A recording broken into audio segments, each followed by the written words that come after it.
Break के बाद एक बार फिर आपका स्वागत है। इस वक्त आप देख रहे हैं 9 PM प्राइम टाइम। खबरों का सिलसिला आगे बढ़ाएंगे। छत्तीसगढ़ की खबरों का रुख करेंगे। छत्तीसगढ़ विधानसभा की कार्यवाही में ध्यान आकर्षण के जरिए नेता प्रतिपक्ष धर्मलाल कौशिक और पूर्व मुख्यमंत्री डॉक्टर रमन सिंह ने वन्य जीव प्राणियों का अवैध शिकार किए जाने का मुद्दा उठाया। पूर्व मुख्यमंत्री डॉक्टर रमन सिंह ने कहा कि 24 फरवरी को मादा तेंदुए का शव मिला था और कई कीमती अंग गायब थे। इससे शिकार की आशंका है और अवैध शिकार से लोगों में नाराजगी है।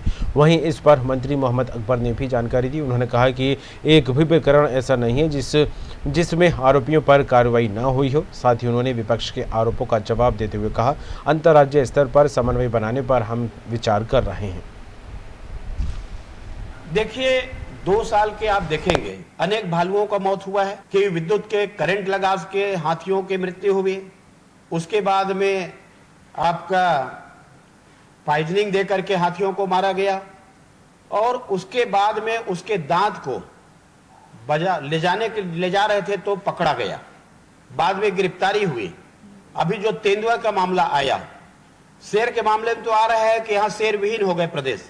अब उसको देखिए कि जिस प्रकार से उनके पंजा को काटा गया, नाखून को ले गया, उसके मस्तक के जो चमड़े है उसको उधाड़ दिया गया, उसके अंदर के पार्ट को ले गया।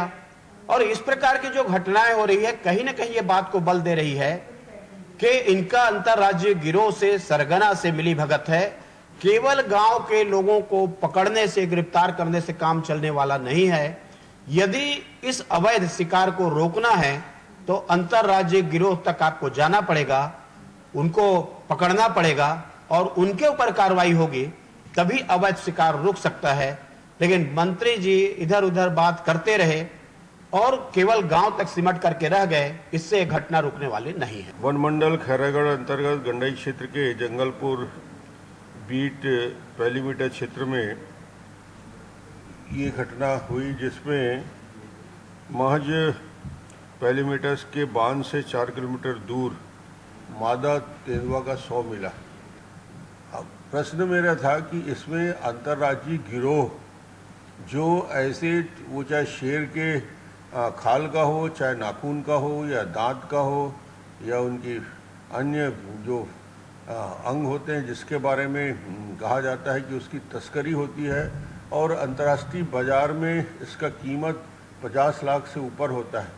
ये लगातार घटनाएं इस क्षेत्र में जब हो रही है तो मेरा प्रश्न ये था कि गांव वालों को पकड़ लिया, मगर गांव वालों को पकड़ने से वो अंतर्राज्यीय गिरोह तक आप नहीं पहुंच सकते। आपको उसके लिए ज़रूरी है उन सफ़ेद पोसों तक पहुंचना जो इसके पीछे मूल हाथ है। गंडई इलाके में तेंदुआ के शिकार के संबंध में माननीय डॉक्टर रमन सिंह जी ने और माननीय नेता प्रतिपक्ष धर्मलाल कौशिक जी ने आज ध्यान आकर्षण लगाया था और उसके उत्तर में उनको ये जानकारी दी गई है कि इस मामले में स्निफर डॉग के जरिए आरोपियों को पहचान करके, चिन्हित करके उनको गिरफ्तार किया गया और 5 लोगों को जेल दाखिल कराया गया है। उससे जब पूछताछ की गई तो वो अपने पूछताछ में उन्होंने जो जानकारी दी, तो जो उसके अलग अलग अंग थे जहाँ जहाँ छुपा कर रखे गए थे, उन स्थानों पर जाकर देखने पर उन चीज़ों को बरामद किया गया। तार को बरामद किया गया, करंट लगाकर ये वारदात को अंजाम दिया गया था और वर्तमान में 5 आरोपी हैं जिनको गिरफ्तार करके जेल भेज दिया गया। डॉक्टर रमन सिंह जी ने जानने की कोशिश की कि भाई कोई अंतर्राज्यीय कोई गिरोह इस तरीके का तो नहीं है, तो इस प्रकार की कोई गिरोह होने की कोई सूचना नहीं है। नेता प्रतिपक्ष जी ने इस बारे में ध्यान आकर्षित किया है, तो यदि उन्होंने इस प्रकार की कोई आशंका व्यक्त की है तो अंतर्राज्यीय समन्वय भी एक बार स्थापित करेंगे, इस दिशा में भी विचार कर लेंगे।